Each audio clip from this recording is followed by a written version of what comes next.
చూడండి, ఈ మిథున రాశి వారు ఎదుటివారి స్వభావాన్ని, నైజాన్ని చాలా తేలిగ్గా గ్రహిస్తారు. వీరికి మిత్రులు అధికము.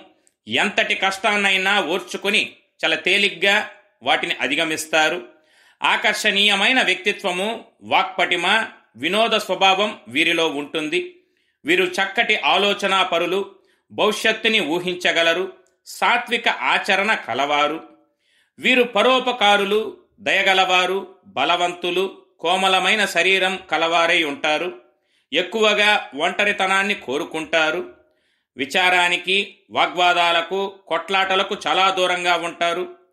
ఇలా మిథున రాశి, మిథున లగ్నంలో జన్మించిన వారి జీవితం మొత్తం అనగా మీ బాల్యం నుంచి వృద్ధాప్యం వరకు మీకు ఎప్పుడు ఈ వీడియో గురించి పూర్తి సమాచారం కొరకు కింద కనపడుతున్న లింక్ని క్లిక్ చేసి చూడగలరు.